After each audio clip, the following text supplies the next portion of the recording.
नमस्कार, राम राम।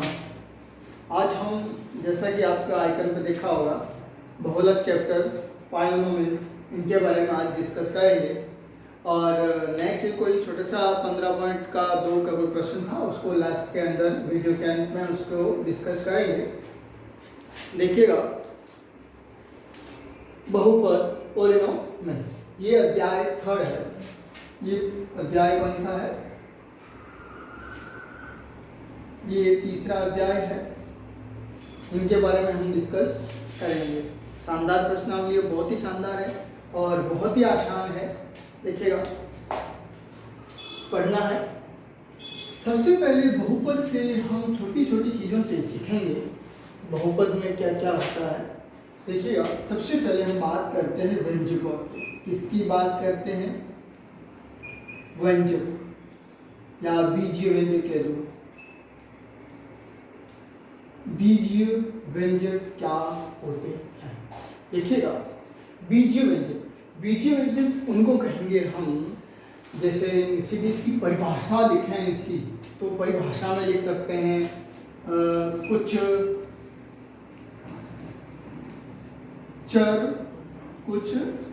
चर या अचरों, कुछ चर या अचरों के का मतलब योग करना, मतलब कुछ चर और अचरों का योग करना, घटाव या गुणा कह सकते हैं या भाग भी कह सकते हैं। मतलब कुछ चरों और अचरों का गुणा, भाग, घटाव, जोड़ना, घटाना, यही क्या है? वो बीजीय व्यंजक है। यही क्या है? बीजीय व्यंजक है। बीजीय व्यंजक जैसे एग्जांपल के तौर पे देखें। अब उससे पहले बात करें, सर ये चर और अचर क्या होता है? सर आप पूछोगे, सर चर और अचर ही क्या होता है? फिर हम जोड़ेंगे, घटाएंगे, फिर इनके बारे में तो नॉलेज होना चाहिए ना। तो सबसे पहले बात करेंगे चर की। क्या होता है चर? आपको नॉलेज होगा क्या होता है चर? चर होता है, ऐसे कह सकते हो सिंपल वे में, जिसका मान परिवर्तन होता रहता है। जिसका मान चेंजेबल इन परिवर्तन, मान इन बदलता रहता हो। जिसका मान परिवर्तन या बदलता रहता हो, परिवर्तन होता रहता हो, यानी जिसका मान परिवर्तन होता है। कैसे? जिसको हम ABCD कोई भी अक्षर से लिख सकते हैं। जैसे लिखा, ज्यादातर सामान्य X, Y, Z ऐसे ही लिखा जाता है। तो क्या लिख दिया? X लिख दिया, तो ये क्या हो गया? ये चर हो गया, जिसका मान कुछ भी हो सकता है। जैसे पढ़ाते हैं ना मैथमेटिक्स में कि माना कि x ये, माना कि x ये। अब x कौन सा वाला, तो कुछ भी पता नहीं है x के बारे में, बस x की वैल्यू कुछ भी हो सकती है। तो मतलब परिवर्तन हो रही है। जैसे इसको हम y भी कह सकते हैं, z भी कह सकते हैं, w भी कह सकते हैं, कुछ भी कह सकते हैं। जिसका मान परिवर्तन होता रहता है, यानी चेंजेज होता रहता है। ठीक है, चेंजेबल। अब बात करें अचर की। अचर क्या होता है? जैसे चर के आगे क्या लगा हुआ है? अ का मतलब उल्टा, विपरीत। तो जिसका मान परिवर्तन होता रहता है, इसका मान क्या होगा? परिवर्तन नहीं होता है, जिसका मान बदलता नहीं है। क्या? जिसका मान परिवर्तन नहीं होता है, जिसका मान परिवर्तन होता ही नहीं है, वो क्या? इसका ये अचर हो गया। जैसे सर अचर क्या? देखो, अब मैं बताओ, लिखा 10 चर होगा, अचर होगा। क्यों? कि 10 का मान है तो 10 ही रहेगा। इसको हम 5 नहीं कह सकते, इसको हम 2 नहीं कह सकते। क्यों नहीं कह सकते? कि 10 एक फिक्स वैल्यू है, जिसको हम अचर कहेंगे। जिसका मान चेंजेस नहीं होगा, ये 10 है तो 10 ही रहेगा, तो ये अचर वैल्यू कहलाती है। इसको हम 5 लिख देते हैं। कुछ भी संख्या जो परिवर्तन नहीं होती हो, वो क्या कहलाती है? अचर संख्या है, वो क्या कहलाती है? अचर संख्या है। 5 है तो 5 ही रहेगा, 2 है तो 2 ही रहेगा, 3 है तो 3 ही रहेगा, 50 है तो 50 ही रहेगा। उसका मान ऐसे थोड़ी 50 को हम 20 पढ़ लेंगे, नहीं पढ़ सकते ना। तो अचर तो फिक्स रहता है और चर है जिसका मान परिवर्तन होता रहता है। दोनों में समझ में आ गया होगा। अब छोटी सी बात करें, जैसे अचर में ए बी सी ज़्यादातर इनका यूज किया जाता है। जैसे पर्टिकुलर, मैंने पर्टिकुलर की संख्या पे बात की तो 10 5 पे बात की। अब किसी संख्या पे बात नहीं करना चाहे, उसको अचर दर्शाना चाहे तो ए बी सी जो वर्ण अंग्रेजी वर्णमाला की प्रथम 3-4 अक्षर है उनको हम क्या पढ़ते हैं? अचर संख्याओं में गिना जाता है। वैसे पढ़ा जाता है ऐसा कि ए बी सी ये अचर संख्याएं कहलाती है, मतलब ऐसे कहा जाता है, ठीक है। जिसका मान परिवर्तन होता रहता है, जैसे एक्स वाई जेड डब्ल्यू, इनको चर राशियां बोला जाता है, ठीक है। आगे देखो, आपने चर और अचर पढ़ लिया। अब बात करें बीजीय व्यंजक। बीजीय व्यंजक क्या होता है कि इन चरों को जोड़ना, घटाना, भाग देना, गुणा करना, ये क्या कहलाता है? बीजीय व्यंजक कहलाता है। तो इनके बारे में हम आगे देखिए, एग्जाम्पल के तौर पे देखिएगा मैं इससे होता कैसे, ठीक है। तो चर और अचर के बारे में आपने जान लिया होगा अच्छे से। नेक्स्ट देखो, अब के साथ चर अचर ने जोड़ो। अब देखो बीजीय व्यंजक ऐसे कह सकते हो, जैसे एक्स है, जैसे ऐसे लिख दो 3x + 2, ये क्या होगा? ये भी बीजीय व्यंजक है। क्या है? बीजीय व्यंजक है। तो 3x और 2x चर और अचर को जोड़ा नहीं जोड़ा? ये क्या हो गया? ये हो गया चर, ये क्या हो गया? अचर हो गया। एक बात याद रखना, आपके दिमाग में होता होगा सर आगे तो लागू नहीं अचर, हमेशा याद रखना कोई भी किसी भी संख्या के पीछे यदि चर संख्या लगी हुई है तो हमेशा वो पूरी संख्या क्या कहलाएगी? चर संख्या कहलाएगी। जैसे 3x² या 13x² लिखा हुआ हो तो ये पूरी क्या कहलाएगी? ये पूरी चर कहलाएगी, ठीक है। तो क्यों यहाँ पे x की वैल्यू जैसे जैसे हम अलग रखेंगे अलग वैल्यू आती जाएगी, आएगी कि नहीं आएगी? जैसे मैं 0 रखूँ यहाँ पे वैल्यू, तो क्या ये पूरी वैल्यू 0 नहीं होगी? बिल्कुल होगी, क्योंकि इससे गुणा हो जाएगा। यदि मैं 1 वैल्यू रखूंगा तो क्या आ जाएगा? 13। तो x की वैल्यू जैसे जैसे अलग अलग रखते हैं तो इसकी पूरी की वैल्यू अलग अलग आती है कि नहीं? वही बात है। तो बस क्या है समझना है, ये पूरी क्या कहलाती है? चर। तो चर और अचर का योग हो गया क्या? बीजीय व्यंजक। क्या मैं इनको ऐसा लिख सकता हूँ 3x × 2, ये क्या है? जैसे गुणा कर दिया तो ये भी क्या? बीजीय व्यंजक है। तो ये बीजीय, इनको ऐसा भी लिख सकते हैं क्या? 6x, ये भी बीजीय व्यंजक, दोनों को मल्टीप्लाई किया 3 ने 6। अब देखो आगे, अब भाग दे सकते हो, जैसे मैंने लिख दिया 6x भाग दे दिया किसका? 2, ये भी क्या? बीजीय व्यंजक की। तो इसमें काट दो, कितना आ गया? 3x, ये कितना हो गया? 3x। तो बीजीय मतलब चर और अचर इन दोनों का गुणा करना, भाग देना, जोड़ना, घटाना, ये क्या है? बीजीय व्यंजक। ये तो बात आपको क्लियर हो गई होगी बीजीय व्यंजक क्या होता है। अब बात करें बहुपद। बहुपद क्या होता है? देखो बहुपद ये सब बहुपद ही है, लेकिन एक विशेष कंडीशन में बांध देते हैं, एक विशेष कंडीशन में बांध दिया जाता है तो उसको हम बहुपद कहेंगे। बहुपद कहते हैं क्या? बहुपद किसे कहते हैं? बहुपद, पॉलिनोमियल्स, बहुपद। बहुपद कहेंगे चर की जो घात है, क्या लिखेंगे? बीजीय व्यंजकों में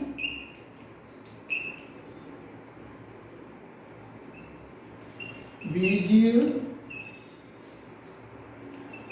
व्यंजकों की घात, बीजीय व्यंजकों की घात है ना, जैसे यहाँ पे x की मान x की पावर 2 हो, x की पावर 2 हो, तो वो घात की बात कर रहे हैं। बीजीय व्यंजकों की घात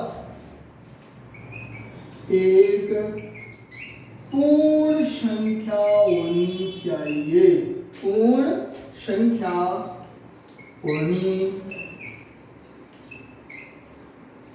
चाहिए। क्या बीजीय व्यंजकों की घात एक पूर्ण संख्या होनी चाहिए, वही क्या कहलाता है? बहुपद कहलाता है। कैसे? आपने 9th क्लास में पढ़ा होगा, 3री प्रश्नावली में कि बहुपद कौन से है कौन से नहीं है। तो देखो बहुपद इस परिभाषा को हम अभी सिद्ध करेंगे कि बीजीय व्यंजकों की घात एक पूर्ण संख्या होनी चाहिए। ये एक कंडीशन है, तब वो क्या कहलाएगा, जो बीजीय व्यंजक है वो क्या कहलाएंगे, बहुपद कहलाएंगे। क्या कहलाएंगे, बहुपद। क्या कंडीशन है कि एक पूर्ण संख्या होनी चाहिए। अब किसी बच्चे के दिमाग में आ रहा होगा, क्या आ रहा होगा, सर एक पूर्ण संख्या के माने 58 पूर्ण संख्या के पूर्ण संख्या होया करे। आपने 8वीं क्लास 7वीं क्लास में पढ़ा है पूर्ण संख्या जो क्या होती है, होल नंबर बोला जाता है जिसे इंग्लिश में, जिस जो 0 1 2 3 4 करते अनंत तक चलती है, अनंत तक होती है, कोई पूर्ण संख्या होती है। क्या 0 1 2 3 4 यानी सभी पॉजिटिव नंबर, सभी प्लस में, कोई भी देखो माइनस में नहीं है, ये क्या है, पूर्ण संख्या। यानी जो कोई भी बीजीय व्यंजक जिसकी घात सब प्लस में होनी चाहिए, कोई भी माइनस में नहीं होनी चाहिए। यदि वो माइनस में है तो वो बहुपद नहीं है, ठीक है, और जो प्लस में है वो डेफिनेटली बहुपद है, ठीक है। इसको एग्जाम्पल के देखेंगे, एग्जाम्पल लेते हैं, ठीक है, एग्जाम्पल लेके हमको सीखेंगे।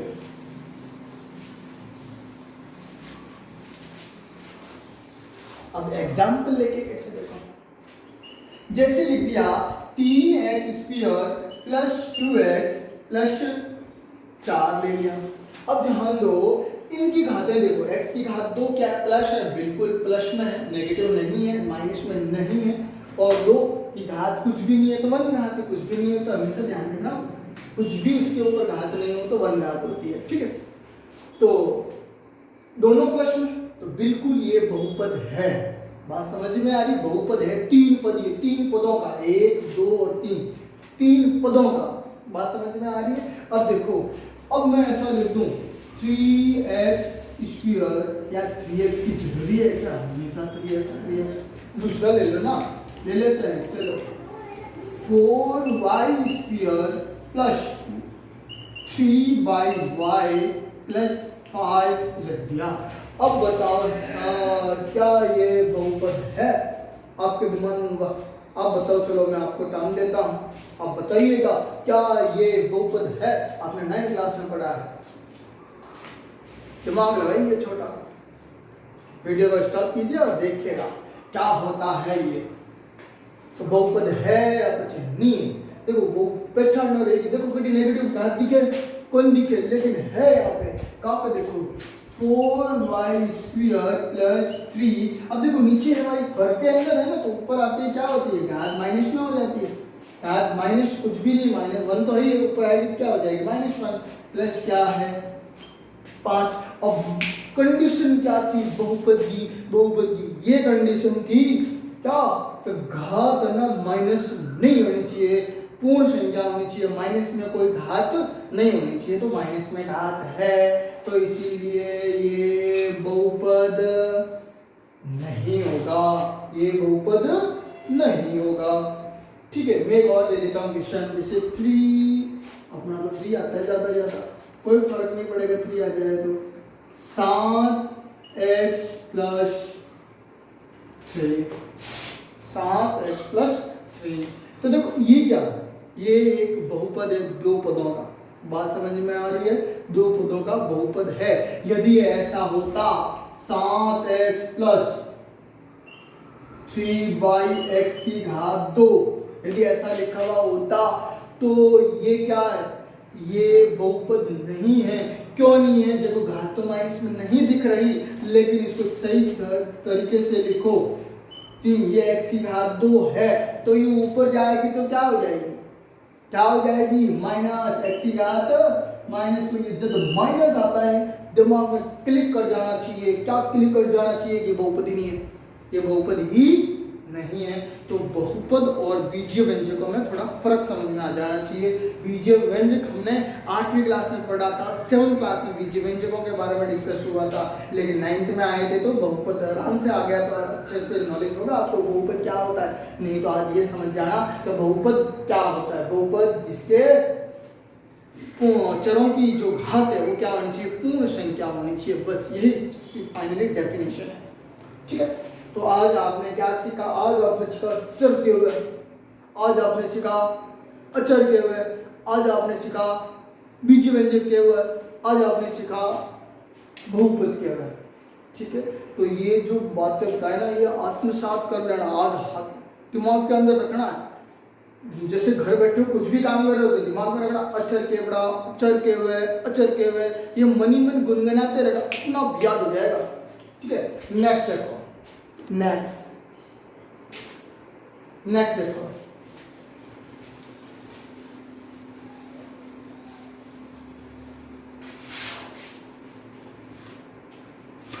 हमने बात कर ली थी इनके बारे में, अब बात करें बहुपद के प्रकार। देखो, एक होता है एक घातीय, एक होता है द्विघातीय, उनके बारे में छोटा सा कर लेते हैं। एक घातीय बहुपद, एक घातीय बहुपद।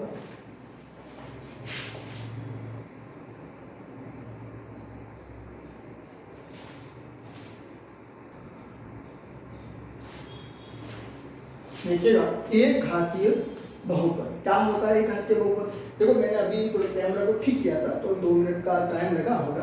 ठीक है, देखो 2 सेकंड 2-3 सेकंड का। एक घातीय बहुपद देखो क्या होता है, एक घातीय जिसकी घात 1 हो, यानी लिख देते हैं 4x + 5। देखो ये एक घातीय बहुपद, क्यों? x की घात कितनी है? 1 है। समझ में आ रही है? एक घातीय जिसकी घात 1 हो, ये तो अचर है कि नहीं है? और चर और अचरों को मिला दो तो क्या क्या बन जाता है? बीज व्यंजक बन जाता है। ठीक है, अब एक घातीय हो गया। अब इसको 2 पद बोला जाए, 1 और 2 पद बोले हैं कि नहीं? 2 पदों का है। अब बात करें द्विघातीय, द्वि यानी 2, द्विघातीय बहुपद, द्विघातीय बहुपद यानी 2 घात का, 2 घात का। इसको ऐसे लिख सकते हैं 5x² - 3x + 2। तो 5x² - 3x + 2 ये क्या? ये द्विघातीय जिसकी घात 2। हमेशा याद रखना, घातें ऐसे होती है, पहले मैक्सिमम मान लो 2 है तो 2 के बाद 1 होगी, 1 के बाद 0 होगी। 0 का मतलब क्या होता है? x की घात 0, x की घात 0। तो यहाँ पे 2 थी, यहाँ पे 1 थी और यहाँ पे क्या आ गई? 0। और याद रखना, हमेशा याद रखना, किसी भी संख्या की बात कर रहा हूं जिसमें संख्या के अंदर सब कुछ आ जाएगा। क्या? इसके अंदर चर अचर, कोई भी संख्या जिसकी घात यदि 0 है उसकी वैल्यू कितनी होगी? 1 होगी। तो देखो x की घात 0 तो इसकी वैल्यू कितनी हो जाएगी? इस पूरे की वैल्यू कितनी हो जाएगी? कितनी हो जाएगी भाई? 1। और 2 को 1 से गुणा करोगे तो कितना होगा? 2 ही तो होगा। तो हमेशा याद रखना, ऐसे घातें होती है, x की घात 2, x की घात 1 और x की घात 0। ठीक है, आगे देखो, तो ये क्या हो गया? द्विघातीय बहुपद हो गया। अब मान लो त्रिघातीय होता तो त्रिघातीय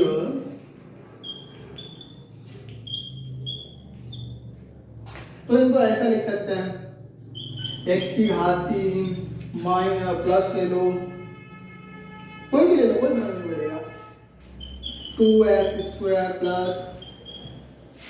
+ 6x - 5। तो देखो 3 2 1 0 है कि नहीं? ये त्रिघातीय हो गया। यदि इसके स्टैंडर्ड मापन की बात करें, स्टैंडर्ड फॉर्मूले की, तो उनको कैसे लिखा जाता है वो देखेंगे अभी। देखो स्टैंडर्ड फॉर्मेट की, जैसे इनको ऐसे लिख सकते हैं ax + b। देखो a और b अचर है कि नहीं? अचर है ना, ये चर हो गया। तो इनको ऐसे लिख सकते हैं ax² + bx + c। तो ये क्या हो गया? यदि ये अचर है, ये अचर है, ये अचर, ये स्टैंडर्ड फॉर्म हो गया। इनको देखो आगे क्या लिख सकते हो? ax² + bx, ax की घात 3 bx² + cx + d। ये स्टैंडर्ड फॉर्म हो गई किसका? द्विघातीय, त्रिघातीय बहुपद का, ये द्विघातीय बहुपद का, ये एक घातीय बहुपद, जिसको ना रेखिक भी बोला जाता है। एक घातीय बहुपद को क्या बोला जाता है? रेखिक। रेखिक बहुपद भी बोला जाता है। रेखिक का मतलब होता है एक रेखा के अंदर होता है ये। ठीक है, ये द्विरेखा 2 रेखाओं के बाद होती है और ये 3 रेखाएं होती है।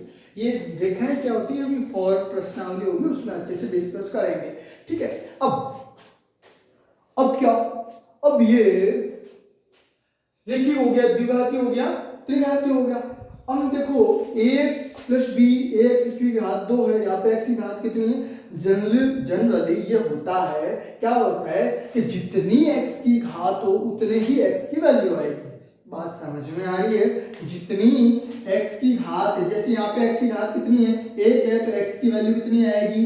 1 आएगी। कितनी आएगी? 1 आएगी। यहाँ पे x की घात कितनी है? मैक्सिमम x की घात कितनी है? कि 2 है, तो यहाँ पे x की वैल्यू कितनी आएगी? 2 वैल्यू आएगी x की। बात समझ में आ रही है? और यहाँ पे x की घात कितनी है? 3। कितनी है? 3 है, तो यहाँ पे x की वैल्यू कितनी आ जाएगी? 3 आ जाएगी। यदि x की वैल्यू, x की घात है चतुर्थ घात का हो तो अपने तो 3 ही घात का आ गया मैक्सिमम। यदि चतुर्थ घात का हो तो उसमें 4x की वैल्यू आएगी। जनरली अपने जो सिलेबस है वहाँ पर तो यह लागू होता है, लेकिन जैसे जैसे आप बड़ी क्लासों में पहुँचोगे 11, 12 या फिर उसके बाद, तो ये कहीं कतई जरूरी नहीं होता कि अभी x की घात 3 है तो उसके 3 ही वैल्यू हो गए। नहीं, उसके काल्पनिक वैल्यू भी तो हो सकते हैं। ये अपने लेवल का, अपने लेवल का नहीं है। अपने लेवल का क्या है? तो बस यही है। और ये क्या, इसके x की घात 3 है तो इसकी 3 वैल्यू होगी। आपको इतना ही ध्यान रखना है, x की घात 3 है तो x की वैल्यू 3 आएगी, x की घात 2 है तो x की वैल्यू कितनी आएगी? 2 आएगी। और यहाँ पे x 1 है तो x की वैल्यू 1 आएगी। यदि x की घात 4 होता तो x के कितने मान आते? 4 आते। आपके लेवल में ये है, लेकिन आप बड़ी क्लासों में पहुंचोगे वहां पे ऐसा नहीं होता। वहां पे कुछ संख्या काल्पनिक भी हो सकती है, तो ये कोई जरूरी नहीं है। ठीक है, आगे देखो, अब हम बात करेंगे अलग अलग मान की कि बीजीय व्यंजकों का मान कैसे ज्ञात करते हैं। बीजीय व्यंजकों का मान, तो आज आपको अलग अलग जो बातें बताई है वो याद होनी चाहिए। ठीक है, और डेली का डेली आत्मसात करना है। देखो यहाँ तक तो हो गया। अब बात करें बहुपद का मान। बहुपद का मान, सर बहुपद को मान क्या है? मान वही सिंपल सी बात, जैसे 3x प्लस 2 लिख दिया या 3x माइनस 6 लिख दिया। ठीक है, 3x माइनस 6 लिख दिया। अब बहुपद का मान यानी इनका मान ज्ञात करना। मान ज्ञात है कि नहीं? जैसे यदि मैं x की जगह कुछ वैल्यू रखूँ, x की जगह मैं क्या रखूंगा? x की जगह 1 रख देता हूँ। क्या रख देता हूँ? 1 रख देता हूँ। तो इनको देखो 0 के बराबर करो तो क्या आंसर आएगा? किसको 0 के बराबर? इसके x की जगह 1 रखो तो क्या आएगा? 3 1 minus 6 is equal to 0।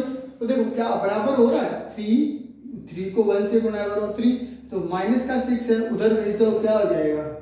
Plus का 6। तो क्या ये x की वैल्यू 1 है, क्या यहाँ पे सेटिस्फाई करेगी? नहीं करेगी। क्यों? कि अपने को खुद पता है 3 और 6 कभी बराबर कौन नहीं से। बात समझ में आ रही है ना? 3 और 6 कभी बराबर नहीं है, यानी इसकी x की बराबर 1 वैल्यू नहीं होगी। फुट कर दिया ना, नहीं होगी। तो ऐसे ही हम अलग अलग x के वैल्यू ज्ञात करेंगे। यहाँ पे क्या आएगा वो देखो। यहाँ पे यदि मैं लिख दूं x बराबर 2 लिख दूं, क्या x बराबर 2, तो x बराबर 2 लिखो तो क्या होगा? देखो 3, यहाँ x की जगह क्या लिख दिया, तो माइनस माइनस 6 बराबर क्या हो गया? 0। 0 गया तो देखो 3 में कितने हो गया? 6 माइनस 6। अब क्या आ रहा है? 0। यानी बात तो सही है, 0 आ रही है, प्रूफ हो रहा है ना? तो यानी इस समीकरण की जो है, इस समीकरण की जो है क्या वैल्यू होगी? x बराबर 2 वैल्यू होगी। हमने सेटिस्फाई करके देखा है। ये इसकी बहुपद के मान ज्ञात करने होते हैं। ठीक है, वो अलग अलग तरीके होंगे, हम प्रश्नावलियों में पढ़ेंगे कि किस तरह से अलग अलग हम बहुपदों के मान ज्ञात कर रहे हैं। तो बात समझ में आ रही है ना? यहाँ तक तो हो गया होगा। अब बात करें बहुपद के शून्यांक ज्ञात करना। शून्यांक क्या है? बहुत ही सिंपल है शून्यांक। और शून्यांक की अभी बताएंगे, ये इसी में सामान्य होता है शून्यांक। देखो बहुपद के शून्यांक, देखो ये क्या होता है? बहुपद का शून्यांक। देखो शून्यांक का याद है कि यदि कोई बहुपद को, यदि 0 वो बहुपद है, उनको यदि 0 के बराबर रखें तो उसकी जो वैल्यू आएगी वो शून्यांक होता है। कैसे? अभी जो सिंपल वैल्यू ली था उसी को दोबारा लेते हैं। देखो क्या 3x minus 6 is equal to 0। भाई ये बहुपद था, ये क्या है, एक बहुपद है, ये बीजीय व्यंजक भी है, बहुपद भी है। लेकिन बहुपद कब कहते हैं, विशेष कंडीशन बहुपद की कब बन जाती है, जब उसकी घात है वो पूर्ण होनी चाहिए, पूर्णांक नहीं पूर्ण होनी चाहिए। तो ये हो गया। अब ये कह रहा है शून्यांक का मतलब होता है शून्य, जीरो होता है जीरो। ये कह रहा है इसको जीरो के बराबर रखो और उसकी जो वैल्यू आती है वही इसका शून्यांक होता है। किसका, इस बीजीय व्यंजक का, इसका बहुपद का क्या होता है, शून्यांक होता है। यानी इसको कह रहा है जीरो के बराबर रखो, ये कह रहा है जीरो के बराबर रख दिया। अब यहाँ क्या बोल रहा है, एक्स की वैल्यू ज्ञात करो। तो एक्स की वैल्यू ज्ञात करो तो क्या आएगा, देखो माइनस का 6 है तो ये पक्षांतरण करोगे तो क्या हो जाएगा, प्लस का 6, भाई माइनस है उधर जाएगा डेफिनेटली प्लस होगा। यहाँ 3x का 3x आया तो देखो यहाँ पे क्या आया, ये गुणे में है भाग में, गुणे में है डेफिनेटली, तो इसमें इसमें आ जाएगा भाग में। भाग में अब क्या हुआ, तो देखो 3 का भाग इसमें दो, कितना आया 2, यानी x की वैल्यू क्या आ गई, x की वैल्यू आ गई 2। अब शून्यांक यानी इन समीकरण के ये x बराबर 2 शून्यांक है। बात समझ में आ रही है ना, यानी शून्यांक यानी उस समीकरण को जीरो के बराबर रखो। इस जीरो के बराबर रखने के बाद जो x की वैल्यू आती है वही इसके शून्यांक होते हैं। बात समझ में आ रही है क्या, नहीं आ रही थी, आ रही है ना, बहुत अच्छी बात है। कोई भी समीकरण ले लेता हूँ, चलो एक और समीकरण ले लेता हूँ मैं। 4x plus 16 is equal to 0। ये देखो मैं एक घातीय की बात कर रहा हूँ, द्विघातीय की बात करेंगे, त्रिघातीय की भी बात करेंगे, लेकिन फिलहाल किसकी बात कर रहे हैं, एक घातीय।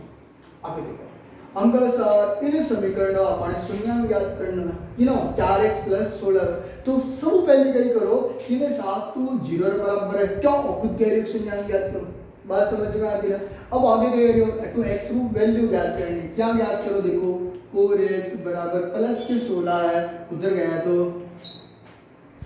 माइनस के 16 हो गया। तो यहाँ पर देखो x की वैल्यू क्या आ जाएगी, -16/4। क्यों, ये भाग गुणे में इधर आएगा तो भाग में बदल गया, पक्षांतर दिया तो इसमें भाग दो कितना आ जाए, 4 चौक 16 यानी -4।